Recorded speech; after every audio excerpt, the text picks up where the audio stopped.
నాగర్ కర్నూలు జిల్లా వంగూరు మండలం కొండరెడ్డిపల్లి గ్రామంలో జిల్లా కోఆపరేటివ్ అధికారి రఘునాథరావు రంగాపూర్ పిఎస్సిఎస్ సెంటర్ పరిధిలో కొండరెడ్డిపల్లి సబ్ సెంటర్ వద్ద కొనుగోలు కేంద్రాన్ని తనిఖీ చేశారు. ఈ కొనుగోలు కేంద్రాన్ని రైతులు సద్వినియోగం చేసుకుని ప్రైవేటు వ్యక్తులకు ధాన్యాన్ని అమ్మకుండా గవర్నమెంట్ సెంటర్లో అమ్మితే గవర్నమెంట్ ఇచ్చే బోనస్ కూడా రైతులకు మేలు జరుగుతుందని తెలియజేశారు. రంగాపూర్ సొసైటీ నందు టీపీసీ సెంటర్ కొండారెడ్డిపల్లిని విజిట్ చేయడం జరిగింది. ఇక్కడ టార్పాలిన్స్ మరియు ప్యాడీ క్లీనరు అన్నీ కూడా పెట్టడం జరిగింది. వాటర్ కూడా రైతులకు అందుబాటులో పెట్టడం జరిగింది. సన్న రకము దొడ్డు రకం వేరువేరుగా సెంటర్లు ఏర్పాటు చేయడం జరిగింది. కరెక్ట్గా ఇక్కడ సెంటర్ ఇన్ఛార్జ్ ఎవరే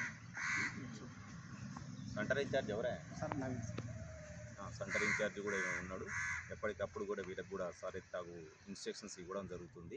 సన్న రకము దొడ్డు రకం వేరువేరుగా సెంటర్లు ఏర్పాటు చేయాలి.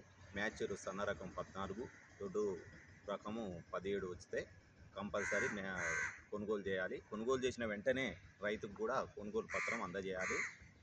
ఎక్కడ కూడా తరుగు తీసేది వీల్లేదు. మిల్లు వారు ఏమైనా తరుగు తీసినట్టయితే అది మా దృష్టికి తీసుకొస్తే మేము తగు చర్యలు కూడా తీసుకుంటాం.